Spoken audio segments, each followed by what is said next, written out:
የመነጠቅ የመከራው ዘመን የቅድስቲቱ ከተማና የእግዚአብሔርና የሰይጣን ዙፋኖች ራእይ። ኢየሱስ ክርስቶስን ያየች የ8 ዓመት ልጅ ምስክርነት። ያኔት ቫልዴራስ ካኔላ። በመጀመሪያ በስፓኒሽ ድምፅ ቅጂ የተገኘ ሲሆን ገለጻዎቹ ስዕሎቹ የምስክርነቱ ክፍል ሳይሆኑ በኋላ ላይ የተጨመሩ ናቸው። ይህ ምስክርነት ገለልተኛና ታማኝ በሆነ ነቢይ ተረጋግጧል። ውድ ወንድሞች፣ እግዚአብሔር ሁላችሁንም በዚህ ሰዓት ይባርካችሁ።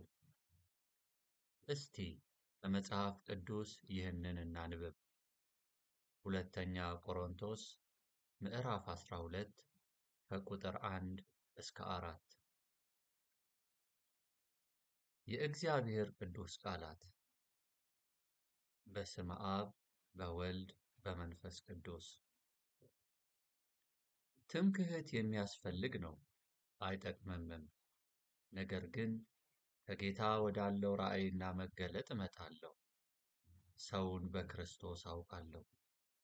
በሥጋ እንደሆነ አላውቅም፣ ወይም ከሥጋ ውጭ እንደሆነ አላውቅም።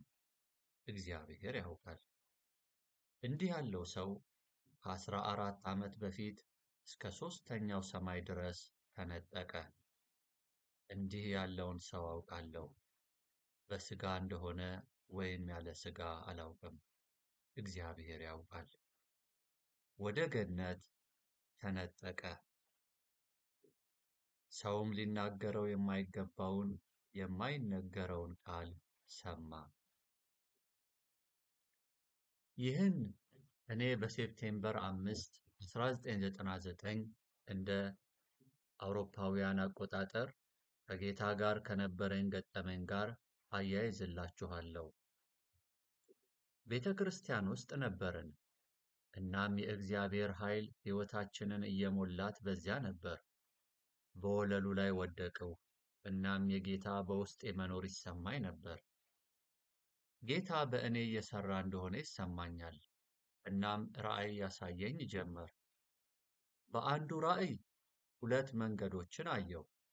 አንደኛው ሰፊ ሆኖ ብዙ ሰዎች ይሄዱበታል፣ ግን እየሄዱ ያሉት ወደ ጥፋታቸው ነው። ሌላኛው መንገድ በጣም ጠባብ ነው። ብዙ ሰዎች ጌታን እያመሰገኑና እያከበሩ በእርሱ ላይ ሲሄዱ አየሁ።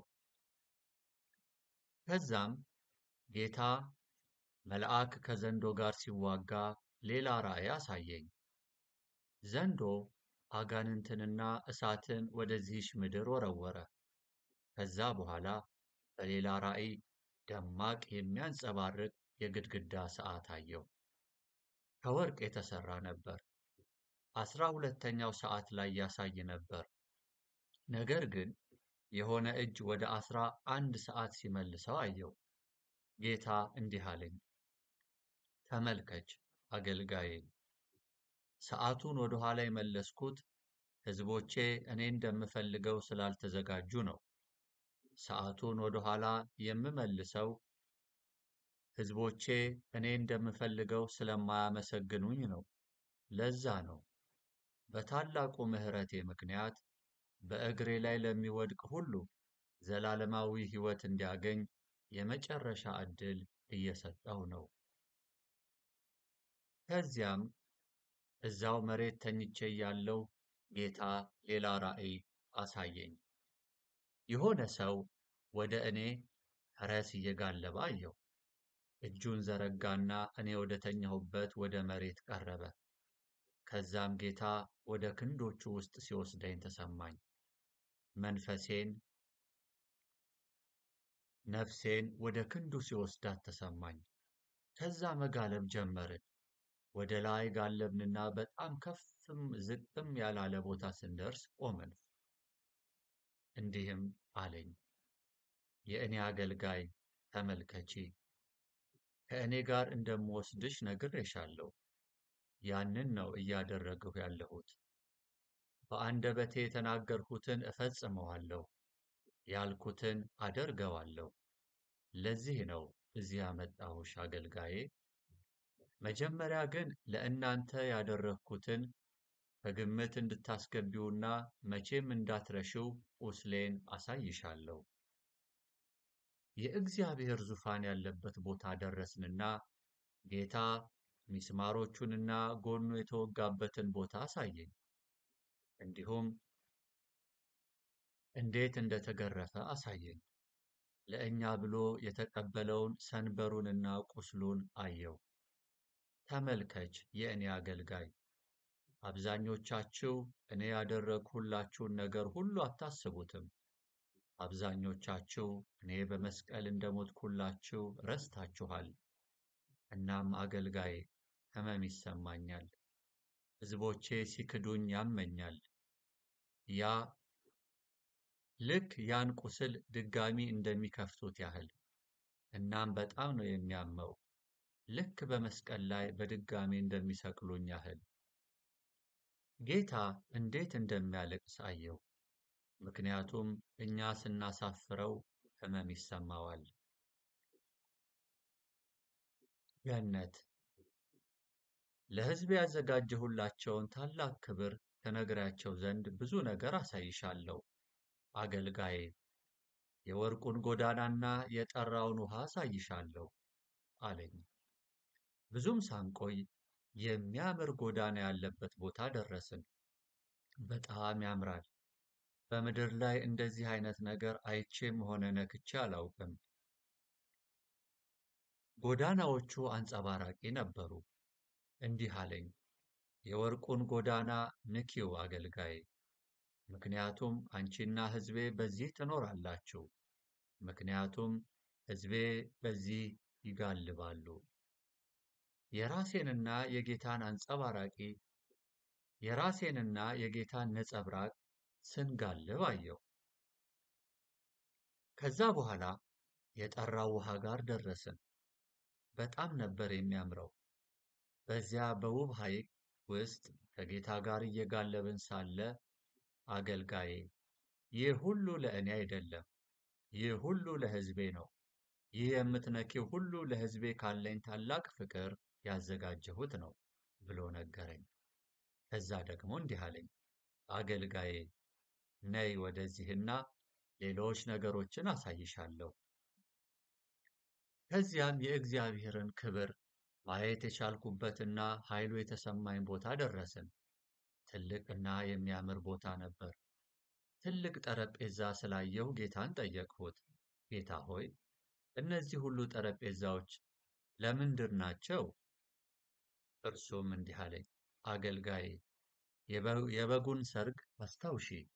በዚህ ጠረጴዛ ላይ የበጉን ሰርግ እንደምናከብር አስታውሺ። የማይቆጠሩ ጠረጴዛዎችን አየሁ። መጨረሻውን እንኳን ማየት አልቻልኩም። በእያንዳንዱ ጠረጴዛ አጠገብ መላእክት አሉ። ስለዚህ ጌታን ጠየቅሁት፣ ጌታ ሆይ ለምንድን ነው በእያንዳንዱ ጠረጴዛና በእያንዳንዱ ወንበር አጠገብ መልአክ ያለው? ጌታም አገልጋዬ እነዚህ መላእክት ጠረጴዛዎቹን እያስጌጡ ነው። እኔ ዝግጅቴን ስለጀመርኩ መላእክቱ እያንዳንዱን ጠረጴዛ እያዘጋጁ ነው። ውድ ወንድሞቼ፣ እነዚያ ጠረጴዛዎች በጣም አንጸባራቂ ናቸው። ሁሉም ከወርቅ ነው የተሰሩት። ጠረጴዛዎቹ በጣም ቆንጆ ሆነው አሸብርቀዋል። እያንዳንዱ መልአክ ሹካዎችን፣ ቢላዎችን፣ ማንኪያዎችን፣ ሰሃኖቹን እንዴት እንደሚያስቀምጡ አየሁ። ሁሉም በወርቅ የተሰሩና የሚያማምሩ ናቸው። ጌታም እንዲህ አለኝ፣ አገልጋዬ ለሕዝቤ እንዲዘጋጁ ንገሪያቸው፣ ምክንያቱም በጣም በቅርቡ በበጉ ሰርግ አብረውኝ እንዲደሰቱ ከእኔ ጋር ወስዳቸዋለሁ። በጣም የሚያምር ነበር። በዚያ ያለው የጌታ መኖር በውስጤ ይሰማችኋል። እንደዚህ ያለ ክብርና ግርማ። ጌታም እንዲህ፣ አገልጋዬ ወደዚህ ነይ፣ ሌላ ነገር አሳይሻለሁ አለኝ። ብዙ የሚያማምሩ በሮች ወዳሉበት ቦታ ደረስን። በጣም ብዙ የሚያማምሩ በሮች። ጌታ ሆይ ከእነዚህ በሮች ጀርባ ምንድን ነው ያለው አልሁት። እርሱም እንዲህ አለኝ፣ ከዚህ በር ጀርባ ያሉት ደቀ መዛሙርቶቼ ናቸው። ከእነዚህ በሮች ጀርባ ያሉት ሐዋርያቶቼ ናቸው። ከእነዚህ በሮች ጀርባ የሆነ ጊዜ በምድር ላይ ስሜን ሲያመሰግኑና ሲያወድሱ የነበሩ ሰዎች አሉ። ማርያም እንደገና መጋለብ ጀመርንና በግማሽ የተከፈተ በር ጋር ደረስን። እናም ጌታ እንዲህ አለኝ፣ አገልጋዬ ወደዚህ ነይ፣ ነይ ወደዚህ፣ ምክንያቱም ከዚህ በር ጀርባ ያለችው ማርያም ናት። ጠጋ በይና የምትለውን ስሚያት። ስለዚህ ሄደሽ ለሕዝቤ መንገር እንድትችይ። ስለዚህ ማርያም እንዴት እየተሰቃየች እንደሆነ ለሕዝቡ እንድትነግሪያቸው። ጠጋ አልኩኝና ወጣት ሴት አየሁ። በጣም የምታምር ወጣት ሴት፣ በጣም ቆንጆ ናት። መልኳ በጣም ውብ ነው። በትንሽዬ መስኮት በኩል እያየች ነበር። ተንበርክካ ወደ ምድር ገጽ እያየች ነበር። በከባድ ሕመም እያለቀሰች እንዲህ አለች፣ ለምንድን ነው የምታመልኩኝ የምታወድሱኝ? እኔ ምንም ኃይል ከሌለኝ ለምንድን ነው የምታመልኩኝ? እኔ ምንም አላደርግም። አታምልኩኝ። በእኔ ፊት አትስገዱ። እኔ ላድናችሁ ስለማልችል። ሊያድናችሁ የሚችለው ሊቤዣችሁ የሚችለው ኢየሱስ ብቻ ነው። ለሰው ልጅ ሁሉ የሞተው። ብዙ ሰዎች እኔ ኃይል እንዳለኝ ይናገራሉ፣ ተአምር ማድረግ እንደምችል። ግን ይህ ውሸት ነው። እኔ ምንም አላደርግም። ሁሉን ቻዩ አምላክ በእኔ ስለተደሰተ ኢየሱስ ተወልዶ ሁሉን እንዲያድን ማኅፀኔን ተጠቀመ። ነገር ግን እኔ ምንም ኃይል የለኝም። እኔ ምንም ማድረግ አልችልም። በእኔ ፊት አትስገዱ። እኔ አምልኮት ምስጋና ስለማይገባኝ አታምልኩኝ። የሚገባው ብቸኛው በፊቱ የምትሰግዱለትና የምታመልኩት የምታደንቁት ኢየሱስ ነው። የሚፈውሰውና የሚያድነው እርሱ ብቻ ነው። ያቺ ሴት በምን አይነት ከባድ ሕመም ውስጥ በጭንቀትና በለቅሶ ተሞልታ እንዳለች ማየት ችዬ ነበር። እንዲህ አለች፣ አይደለም፣ አታምልኩኝ፣ አታመስግኑኝ። በእኔ ፊት የምትሰግዱት ለምንድን ነው? እኔ ምንም አላደርግም። አያችሁ ውድ ወንድሞቼ፣ ይህችን ሴት በእንደዚህ ያለ ሕመምና ሐዘን ስታለቅስ ማየት ከባድ ነገር ነበር። እጀ ጠባቦችና አክሊሎች። ጌታ እንዲህ አለኝ፣ አገልጋዬ ወደዚህ ነይ፣ ምክንያቱም ሌሎች ነገሮችን ላንቺ ማሳየቴን እቀጥላለሁ። በጣም የሚያምር ቦታ ደረስን። በዚያ የእግዚአብሔር ክብር ይሰማኛል። ነጫጭ እጀ ጠባቦችን በረድፍ ሆነው አየሁ። በጣም ነጭና የሚያምሩ። ነካኋቸው። እናም ጌታ እንዲህ አለኝ፣ አገልጋዬ እነዚህን እጀ ጠባቦች ንኪያቸው፣ ምክንያቱም ሁሉም ለእናንተ ለሁላችሁም ናቸው። ብዙ ረድፎች አየሁ። ለስላሳውንም ልብስ ነካው። በጣም የሚያበራና ነጭ ነበር። በምድር ላይ እንደሱ አይነት ነገር አልነካሁም። ጌታም አገልጋዬ እነዚህ ልብሶች ለእናንተ ለሁላችሁ ናቸው አለኝ። በግንጮቹ ላይ እንባው ይፈስ ነበር። እንዲህ አለኝ ጌታ፣ አገልጋዬ አብዛኞቹ እነዚህ ነጫጭ እጀ ጠባቦች የሚወስዳቸውን ሰው እየጠበቁ እዚህ ይቀራሉ። ብዙዎቹ እጀ ጠባቦች የሚወስዳቸውን ገላ እየጠበቁ እዚህ ይቀራሉ። ለምንድን ነው ጌታ ሆይ ብዬ ጠየቅሁት። ምክንያቱም አብዛኞቹ እኔ እንደምፈልገው ስለማያመልኩኝ ነው። ብዙዎች እኔ ለማደርግላችሁ ነገር ትኩረት አይሰጡም። አገልጋዬ አብዛኞቹ እነዚህ ነጫጭ ልብሶች እዚህ ይቀራሉ፣ ገላን እየጠበቁ። ምክንያቱም በመንግስቴ ምንም ቆሻሻ ነገር አልቀበልም። በመንግስቴ የምፈቅደው ለቅዱስ ነገር ብቻ ነው። በቃሌ እንደተጻፈው እኔ ቅዱስ ነኝና እናንተም ቅዱሳን ሁኑ። አንደኛ ጴጥሮስ ምዕራፍ 1 ቁጥር 16። ተመለከትሁ፣ ብዙ እጀ ጠባቦችንም አየሁ፣ በእያንዳንዱ ላይ በወርቅ ስም ተጽፎባቸዋል። ትናንሾችና በመጠን የተለያዩ እጀ ጠባቦችን ነካው። እናም እንዲህ አልኩ፣ ጌታ ሆይ እነዚህን ትናንሾቹን ማን ነው የሚለብሳቸው? ጌታም መለሰ፣ አገልጋዬ፣ ትናንሽ ልጆቼን አስታውሺ፣ ለሁሉም እንዳለኝ አስታውሺ። እኔ ለሰው የማደላ አይደለሁም። እነዚህ ትናንሽ እጀ ጠባቦች ስሜን ለሚያመሰግኑ ትናንሽ ልጆቼ ናቸው። ወደ ቤቴ ሄደው ስሜን ማወደስ ለሚወዱ ትናንሽ ልጆቼ። በመሆኑም ለእነርሱ ትላልቅ ነገሮችን አዘጋጅቼላቸዋለሁ። እኔን ለሚፈልገኝ ሁሉ አለኝ። ከእግሮቼ በታች ለሚመጡት ሁሉ አለኝ። ዘላለማዊ ሕይወትን እሰጣቸዋለሁ። እንደገና መጋለብ ጀመርንና ብዙም ሳንቆይ ብዙ አክሊሎች ያሉበት ትልቅ ቦታ ደረሰን። የቅንጦት የሆኑ አክሊሎች፣ አንጸባራቂ አክሊሎች። ስለዚህ ኦ ጌታ ሆይ እነዚህ አክሊሎች በጣም ያምራሉ። እነዚህ አክሊሎች ለማን ናቸው? አልሁት። ጌታም እንዲህ አለኝ፣ አገልጋዬ፣ እነዚህ የምትነኪያቸው አክሊሎች ስሜን ለሚያመሰግኑት ናቸው። እኔ እንደምፈልገው ስሜን ለሚያወድሱት ናቸው። ጌታም ሌሎች አክሊሎችን አሳየኝ። ነገር ግን እነዚህ ምንም ጌጥ የለባቸውም።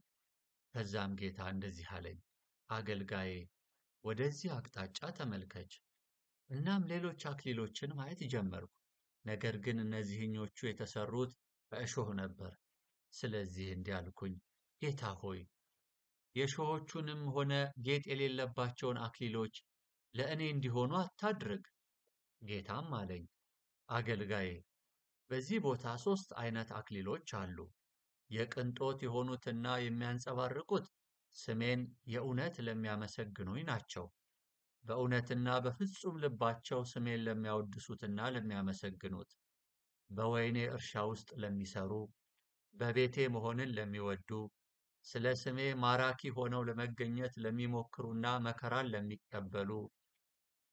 እነዚህ የምትነኪያቸው ምንም ጌጥ የሌለባቸው ደግሞ በቃሌ ለሚያሾፉ ነው። በቤቴ መሆን መጾም ለማይወዱ፣ እንዲሁም መጽናትን አሊያም ስሜን ማወደስ ለማይወዱ፣ በከንፈራቸው ብቻ እንጂ እኔ እንደምፈልገው ከልባቸው ለማያመሰግኑኝ።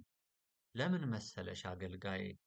ምክንያቱም ማንም እኔን ስለማያታልለኝ ከእኔ መደበቂያ ቦታ የለም። እነዚህ የምታያቸውና የምትነኪያቸው የእሾህ አክሊሎች ደግሞ አገልጋዬ በቃሌ ለሚቀልዱ ነው። ቃሌን ለሚያቃልሉ ነው። የልባቸውን በር ለማንኳኳው፣ ነገር ግን ቃሌን ለመቀበል ፈቃደኛ ላልሆኑ ነው። ቃሌን ለሚያቃልሉ ሁሉ። የመነጠቁ ራእይ። ከዛ በኋላ ጌታ መነጠቁን አሳይሻለሁ፣ አመጣጤ እንዴት እንደሚሆን አሳይሻለሁ አለኝ። ስለዚህ እኔም ጌታ ሆይ እስካሁን ብዙ ነገር አይቻለሁ፣ ለምንድን ነው ተጨማሪ ነገር የምታሳየኝ? አልሁት። ከዛም የእግዚአብሔር ዙፋን ጋር ደረስን። በዛ ሺዎችና ሺዎች መላእክት ተሰብስበው አየሁ።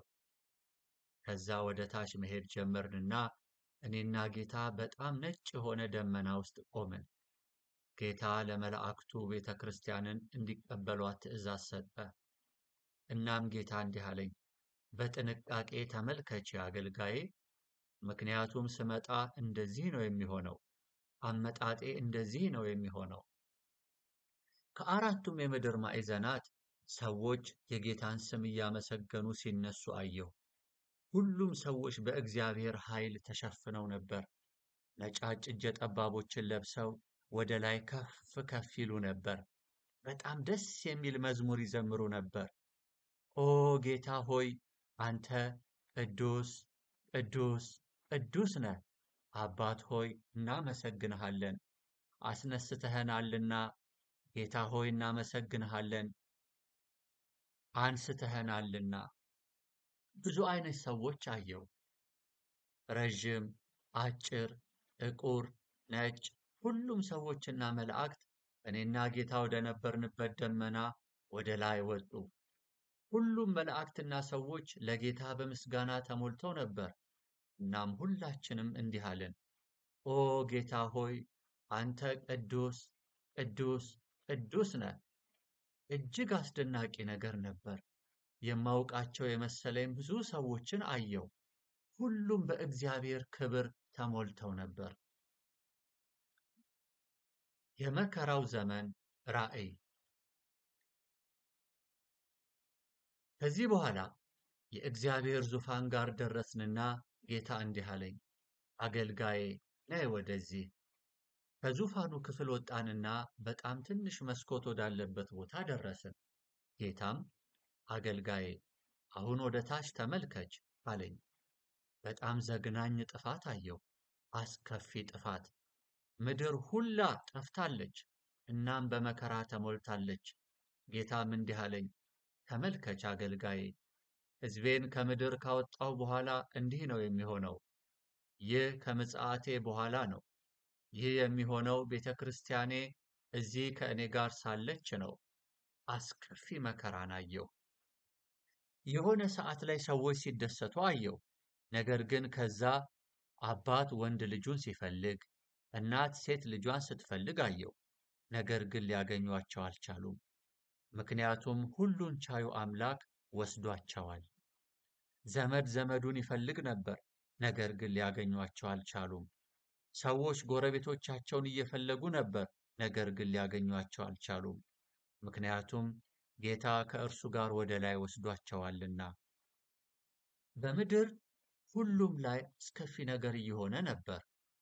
አንድ ፓስተር ወይም ካህን ከአንድ ቦታ ወደ ሌላ ቦታ ሲሮጥ አየሁና ጌታን እንዲህ ብዬ ጠየቅሁት፣ ጌታ ሆይ፣ ያ ሰውዬ ለምንድን ነው ከአንድ ቦታ ወደ ሌላ ቦታ የሚሮጠው? ጌታም መለሰ፣ አገልጋዬ፣ ይህ ሰው ፓስተር ካህን ነበር። ነገር ግን እንደምዘገይ ስላሰበ ከኋላ ተትቷል። እኔ አሁን እንደምመጣ አላሰበም። ከረዥም ጊዜ በኋላ ተመልሼ የምመጣ መስሎት ነበር። ለዛ ነው ከኋላ የቀረው።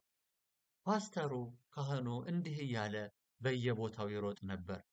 ጌታ ሆይ፣ ለምንድን ነው ከኋላ የቀረሁት? ፓስተር ካህን ከሆንኩ በቤተ ክርስቲያን ውስጥ ስልጣን ካለኝና ቤተ ክርስቲያን ምዕመናኑ ከሄዱ እኔ ለምንድን ነው የቀረሁት? ጌታ እንዲህ አለኝ፣ አገልጋዬ፣ አሁን ምንም ማድረግ አልችልም። የምዘገይ መስሎት ነበር፣ በመሆኑም ቀርቷል። ያ ሰው እንዴት እንደሚሰቃይ አየው። አሁን የምፈልገው ከክርስቶስ ጋር መሄድ ብቻ ነው። የምፈልገው ብቸኛው ነገር ከጌታ ጋር መሆን ብቻ ነው። ምክንያቱም እዚህ ሆኜ በታላቁ መከራ መሰቃየት አልፈልግም አለ። ከቦታ ወደ ቦታ መቅበዝበዙን ቀጠለ። ራሱን እንዲህ እያለ ይጠይቅ ነበር፣ ለምንድን ነበር የቀረሁት? ከአንተ ጋር ውሰደኝ ጌታ ሆይ፣ እዚህ ሆኜ መሰቃየት አልፈልግም። ጌታ እንዲህ አለኝ፣ አገልጋዬ፣ አሁን ምንም ማድረግ አልችልም። ለረጅም ጊዜ አናግሬዋለሁ። እናም በጣም በቅርቡ እንደምመጣ ነግሬዋለሁ። ነገር ግን አላመነኝም። በመሆኑም አሁን ከኋላ ቀርቷል። ብዙ ሰዎች በየቦታው ሲሮጡ አየሁ። ብዙ ሰዎች ግራ በመጋባት ሰላምን ፍለጋ በየቦታው ይሮጣሉ፣ ግን አያገኟትም። እንዲህ እያሉ ይጮኹ ነበር፣ የሕይወትን ቃል እንፈልጋለን፣ የእግዚአብሔርን ቃል ተጠምተናል። ነገር ግን ረፍዶ ነበር። ጌታ አንዴ ቤተ ክርስቲያንን ምዕመናንን ከራሱ ጋር ወስዷል። ብዙ ሴቶችንና ወንዶች ልጆችን በጫካዎች ውስጥ ሲሮጡ አየው። ብዙ ሴቶችንና ወንዶች ልጆችን በጫካዎች ውስጥ ሲሮጡ አየው። ሰላምን ፍለጋ በየተራራው ሲሮጡ፣ ሰላምን ይፈልጓታል፣ ነገር ግን አያገኟትም። ጌታ ምክንያቱን ነገረኝ። አገልጋዬ፣ አንዴ ቤተ ክርስቲያንን ወስጃለሁ። አሁን የተቆጣጠረው ሰይጣን ነው። ሰይጣን ምድርን እየገዛ ነበር እና በምድር ሁሉ ላይ ስቃይ ነበር። ሰዎች ከቦታ ቦታ ይሮጡ ነበር። ሰዎች እርስ በርሳቸው መበላላት፣ ፀጉራቸውንም መነጫጨት ይፈልጉ ነበር። እርስ በርሳቸው ይወቃቀሱ፣ እርስ በርሳቸውም ይጎዳዱ ነበር። ምክንያቱም ሰላም ማግኘት ስለሚፈልጉ ነው። ነገር ግን ሊያገኟት አይችሉም። የማይቻል ነገር ነው። ምክንያቱም ጌታ አንዴ ቤተ ክርስቲያኑን ወስዷታል። በምድር ላይ እንደዚህ ያለ አስከፊ ጊዜ፣ እንደዚህ ያለ ዘግናኝ ነገሮች አየው። ብዙ ሰዎች እንደዚህ እያሉ እርስ በርሳቸው ይጎዳዱ ነበር። ፍቅር እንፈልጋለን፣ ሰላም እንፈልጋለን። ነገር ግን በጣም ረፍዷል። ጌታ እንዲህ አለኝ፣ ተመልከች አገልጋዬ፣ አነጋግሬያቸዋለሁ።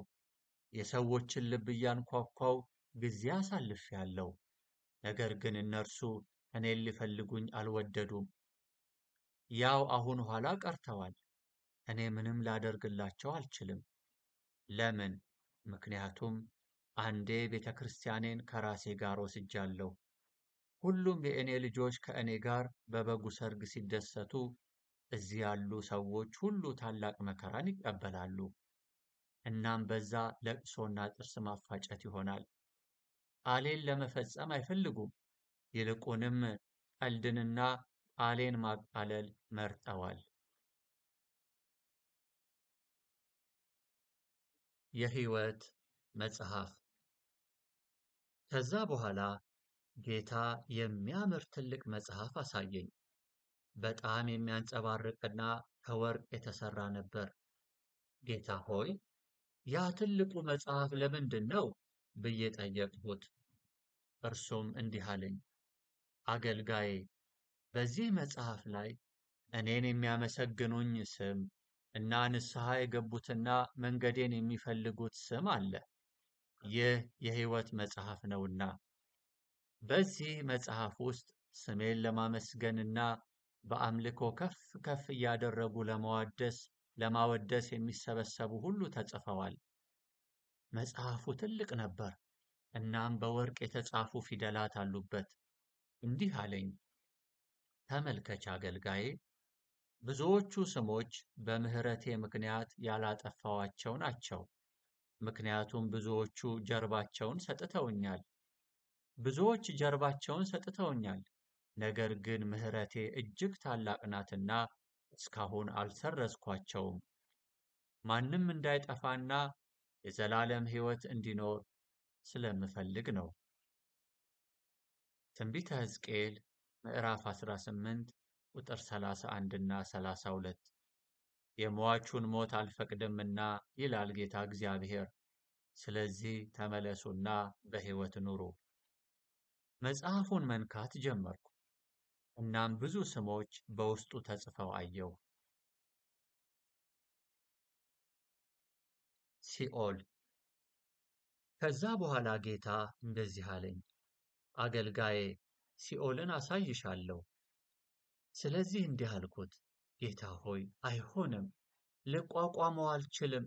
ያን ሁሉ ካሳየህም በኋላ በቃኝ። ከዛም ጌታም እንዲህ አለኝ፣ አገልጋዬ፣ ሄደሽ ለቤተ ክርስቲያንና ሌሎችም ሰዎች ገነት እውን እንደሆነች ሁሉ ሲኦልም እውነት እንደሆነች ተነግሪያቸው ዘንድ ሲኦልን አሳይሻለሁ። ቁልቁል ወደ ታች መሄድ ጀመርን። ገና ከሲኦል በጣም ሩቅ እያለን ነበር የጩኸትና የሰቆቃ ድምፅ መስማት የጀመርሁት። እንዲህ አልሁት፣ ጌታ ሆይ፣ ልቋቋመው አልችልምና ከዚህ ቦታ አውጣኝ። ጌታም መለሰልኝ፣ ተመልከች አገልጋዬ፣ እኔ ካንቺ ጋር ነኝና አትፍሪ። በአንዳንድ ዋሻዎች ውስጥ ወደ ታች ሄድን። በዛ ቦታ ታላቅ ጨለማ ነበር። እዚህ ምድር ላይ ተሰምቶኝ የማያውቅ አይነት ጨለማ። በአንዳንድ ግድግዳዎች አጠገብ አለፍንና ብዙ ነፍሳት ሲጮሁ ሰማሁ፣ የሕመምና የሰቆቃ ጩኸት። ጌታም አገልጋዬ ወደፊት እንሂድ አለኝ። የሚጮህ ሰውዬ ወዳለበት ቦታ ደረስን። ጌታን ጠየቅሁት፣ ጌታ ሆይ፣ ለምንድን ነው እዚህ ጋር የቆምነው? እርሱም መለሰ፣ ተመልከች አገልጋዬ፣ ይህችን ሰው በጥንቃቄ ተመልከቺ፣ ምክንያቱም ይህች ሰው በምድር ላይ ዘመድሽ ናት። እና እኔም እንዲህ አልኩት፣ ጌታ ሆይ የትኛዋ? ላውቃት አልቻልኩም። ጌታም እንዲህ አለ፣ ይህች ሰው በምድር ላይ አያትሽ ነበረች፣ ዘመድሽ ነበረች፣ ነገር ግን የማታምን ነበረች። ለዚህ ነው አሁን በዚህ ያለችው። እንዲህ አለች፣ እባክሽ ውሃ ስጭኝ፣ ከዚህ ቦታ አውጭኝ፣ ምክንያቱም ልቋቋመው አልቻልሁም። ተጠምቻለሁ፣ ነገር ግን ምንም ማድረግ አልቻልሁም። ላደርገው የቻልኩት ነገር ማልቀስ ብቻ ነው። ጌታ ሆይ በማያልቀው ምሕረትና ጌታ ሆይ በማያልቀው ምሕረትህና በማያልቀው ቸርነትህ ከዚህ አውጣት። ቤተሰቦቼ በገነት እንደሆነች ከነገሩኝ እዚህ ምን ትሰራለች? ጌታም አለኝ፣ አገልጋዬ ካህኑ ለቤተሰቦችሽ ወደ ገነት እንደሄደች ነግሯቸው ነበር። ነገር ግን ውሸት ነው። ያ ውሸት ነው። ምክንያቱም እርሷ በምስሎች ፊት ትሰግድ ነበር፣ ምስላትን፣ ስዕላትን አመለከች። እናም ተመልከች፣ እነዚያ ምስሎች እንዴት ሊያድኗት እንዳልቻሉ። እንድትከፍትልኝና ወደ ውስጥ እንድገባ ብዙ ጊዜ ልቧን አንኳኳው። ይልቁን ግን በቃሌ ቀለደች። ስሜን ከማክበር ይልቅ ዓለምን መከተል የተሻለ እንደሆነ መረጠች። ለዚህ ነው በዚህ ያለችው። ፈጽሞ ቃሌን ለመቀበል አልፈለገችም። ፈጽሞ ንስሐ መግባት አልፈለገችም። እናም ካህኑ ወደ ገነት እንዳረገችና አሁን በገነት አስደናቂ ቤቶች ውስጥ እንዳለች ነገራቸው። ነገር ግን ያ ውሸት ነበር። የት እንዳለች ተመልከች አገልጋዬ። በከባድ ስቃይ እያለቀሰች ነበር። እንዲህ አለች፣ ውሃ ስጡኝ፣ ከዚህ ቦታ አውጡኝ። ጌታም እንዲህ አለ፣ አገልጋዬ አሁን ምንም ማድረግ አልችልም። ይህች ነፍስ ከእንግዲህ ለእኔ የተገባች አይደለችም። ፊታችንን አዙረን ወደ ሌላ ቦታ ሄድን። ወደ እኔ ጮኸች፣ አይሆንም፣ እዚህ አትተውኝ፣ ውሃ ስጡኝ፣ ከዚህ ቦታ አውጡኝ። ምንም ሊያደርግላት አይችልም። ወደ ብዙ ሰዎች መመልከት ቀጠልን። ነፍሳት ከዚህ ቦታ አውጣን እያሉ የጌታን ልብስ ለመያዝ ሞከሩ። እርሱ ግን እንዲህ አላቸው፣ ከእኔ ራቁ፣ ምክንያቱም ከዚህ በኋላ ለእኔ የተገባችሁ አይደላችሁም፣ የሰይጣንንና የአጋንንቱ ናችሁ። ብዙ ነፍሳት፣ ብዙ ሰዎች ያሉበት በጣም ዘግናኝ ቦታ ነበር። የሰይጣን ዙፋን። መጋለባችንን ቀጠልን። ዘግናኝ የሆነ ቦታ ደረሰ። ጌታም እንዲህ አለኝ፣ አገልጋዬ ተመልከች፣ የሰይጣንን ዙፋን አሳይሻለሁ። እኔም እንዲህ አልኩት፣ ጌታ ሆይ አይሆንም፣ ያን ዙፋን ማየት አልፈልግም። እርሱም መለሰ፣ እኔ ከአንቺ ጋር ነኝና አትፍሪ። ከዛም አስከፊና አስቀያሚ ቦታ ደረስን። እጅግ ግዙፍ ወንበር ሰይጣን ተቀምጦበት አየሁ።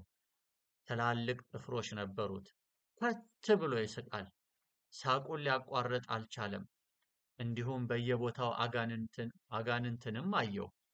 የተለያየ መጠን ያላቸው ጋኔኖች፣ አጋንንትን፣ ሰይጣናትን እንዲሁም ብዙ የተለያዩ አጋንንትን አየሁ። ሰይጣን ለአጋንንቱ እንዴት ትእዛዝ እንደሚሰጣቸው አየሁ። ወደ ላይ ወደ ምድር ሄደው ምድር ላይ ክፉ ነገር እንዲፈጠሩ እንዲያደርጉ። እነዚያ አጋንንት ወደ ላይ ሄደው የመከስከስ አደጋ፣ መተራረድ፣ ጠብ፣ መፋታት እና ሁሉም አይነት ክፉ ድርጊቶችን ሲፈጽሙ አየሁ።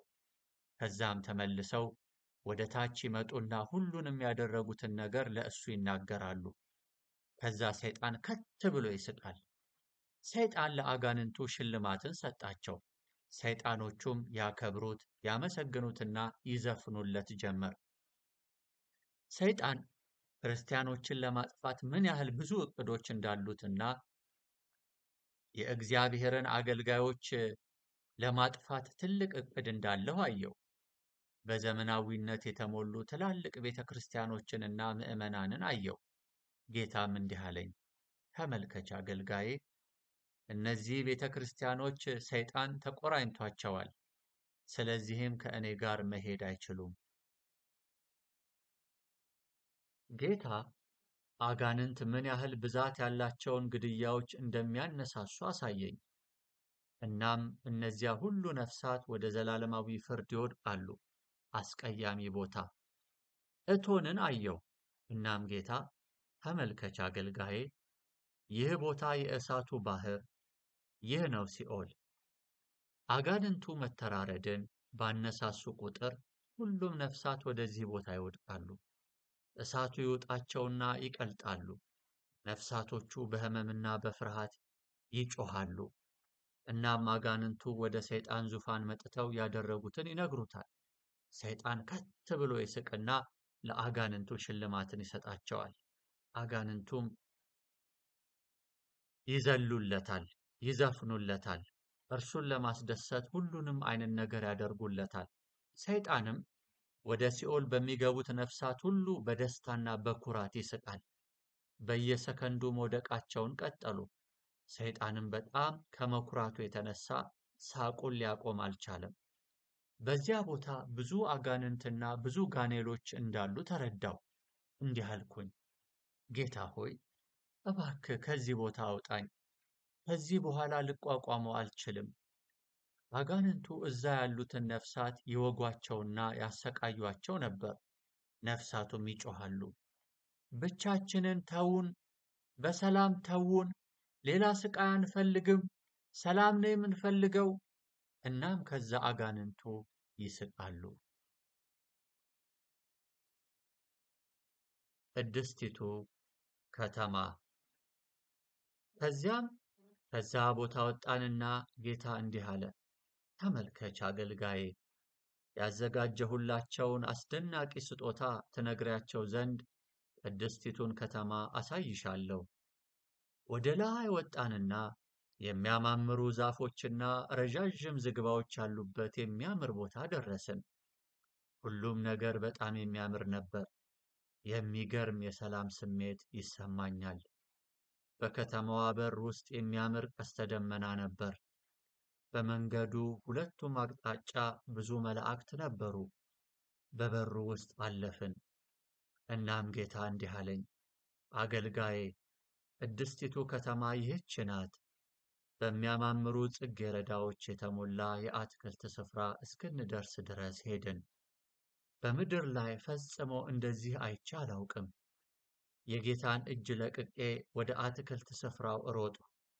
አበባዎቹን አቀፍኳቸው። መዓዛቸው በጣም ጣፋጭ ነበር። አበባ ልቀጥፍ ነበር፣ ነገር ግን ጌታ አይሆንም አገልጋዬ፣ ለአሁን ምንም መውሰድ አትችይም። እነዚህን አበባዎች መውሰድ የምትችይው ሕዝቦቼ እዚህ ሲመጡ ብቻ ነው።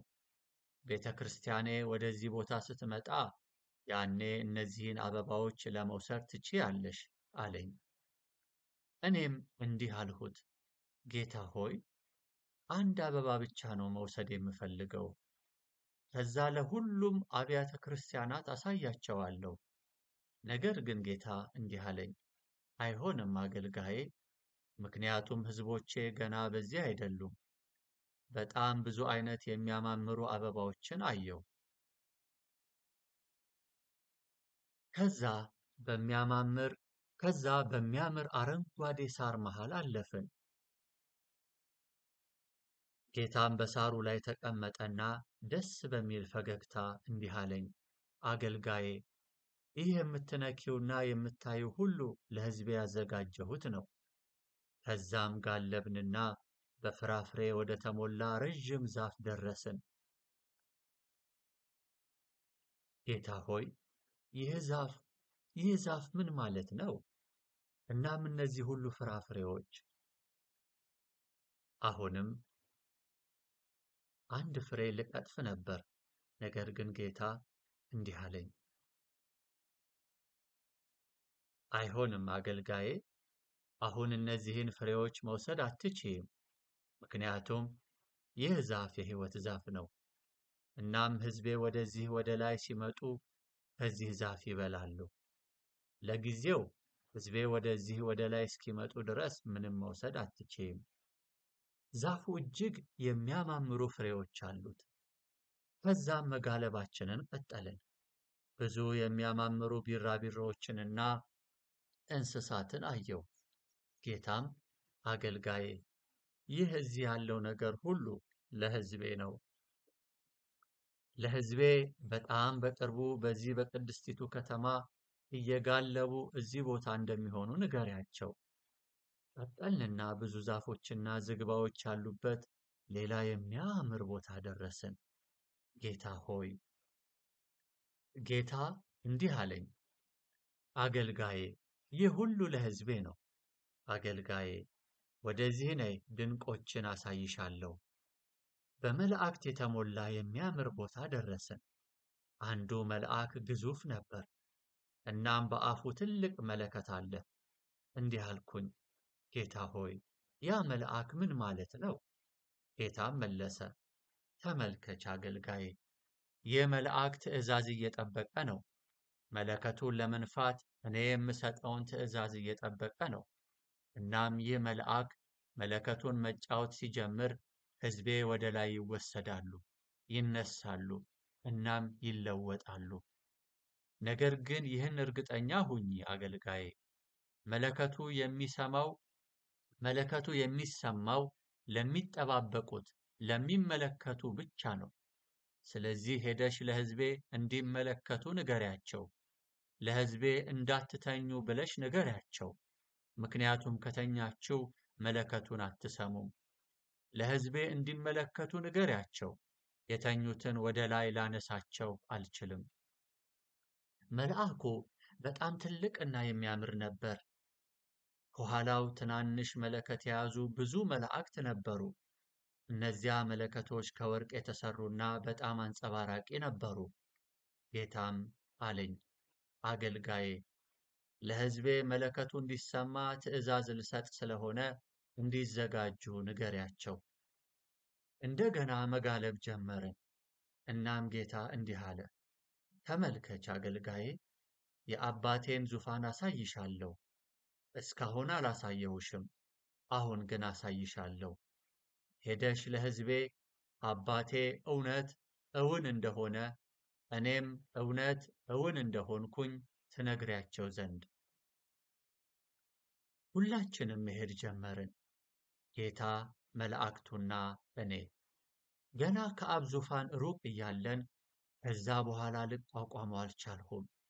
ከእንደዚህ አይነት ኃይልና ግርማ ፊት መቆም አልቻልኩም። እየቀረብን በሄድን ቁጥር እንደ ላባ የሆንኩ ያህል ተሰማኝ። እርምጃዬን መቀጠል አልቻልሁም። ከአብ ዙፋን ጋር ደረስን። እናም ከዙፋኑ ወደር የሌለው ኃይል ይሰማኝ ነበር። ኃይለኛ መብረቅ ከዙፋኑ መጣ። ባለ ግርማና ግዙፍ ነበር።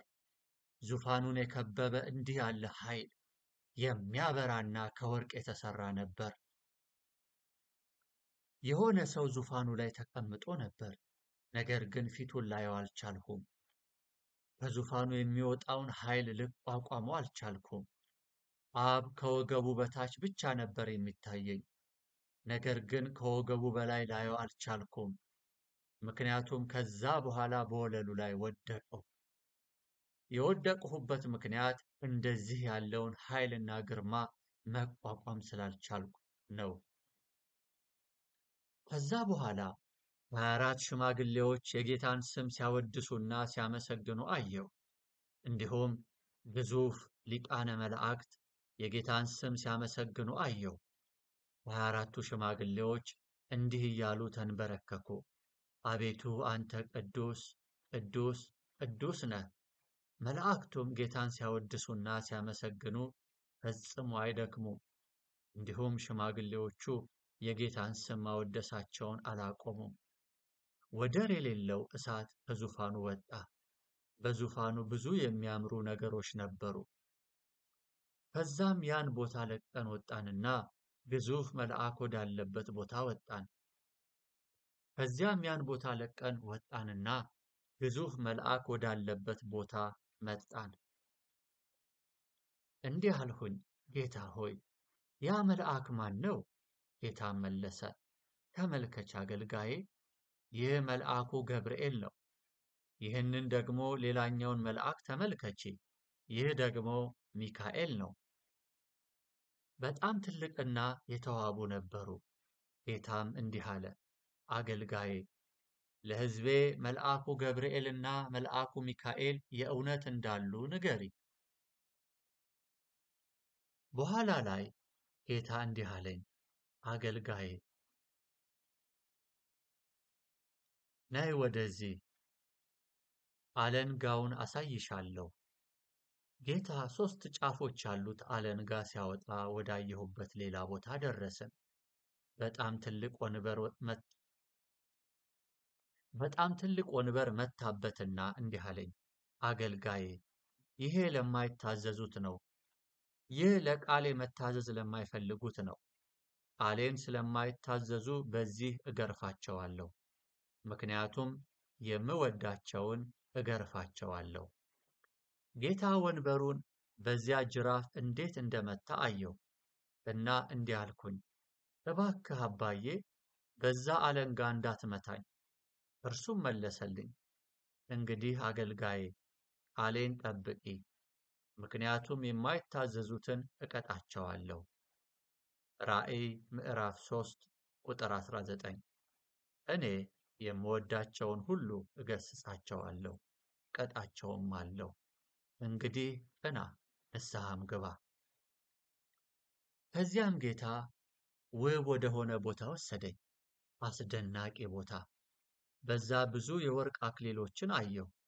ነገር ግን እነዚያ አክሊሎች አስቀድሞ ስም ተጽፎባቸው ነበር፣ በፈርጥ የተሞሉም ነበሩ።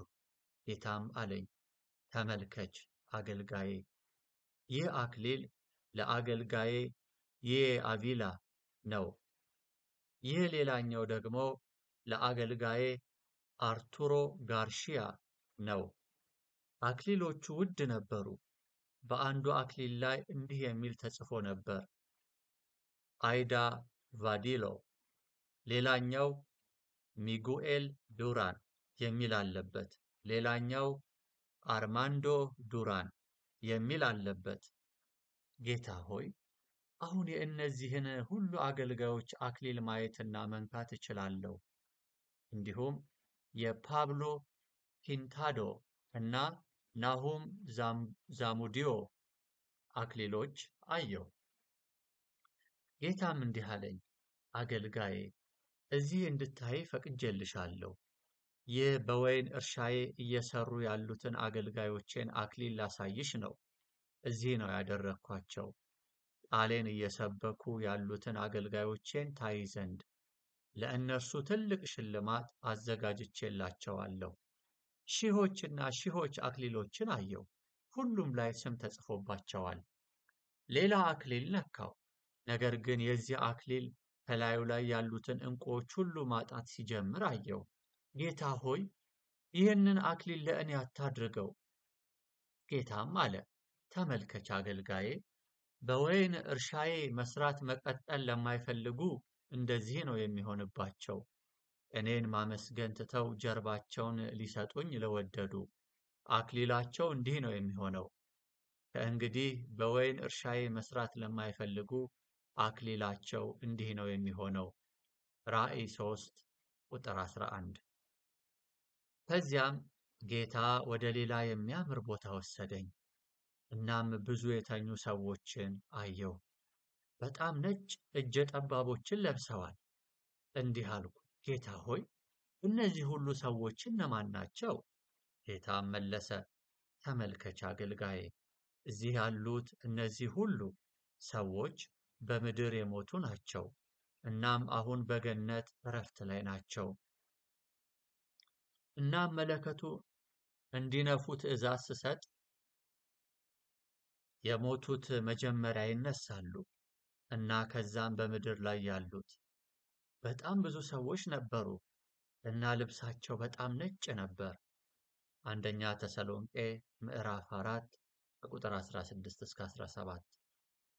ማንም ሰው ከማንም ጋር አያወራም ነበር፣ ዝም ብለው ተኝተዋል። ጥልቅ እንቅልፍ ውስጥ። እናም ጌታ ይህን ነገረኝ፣ አገልጋዬ እነርሱ እረፍት ላይ ናቸው። ነገር ግን መለከቱ ሲነፋ እነዚህ ቀድመው ይነሳሉ።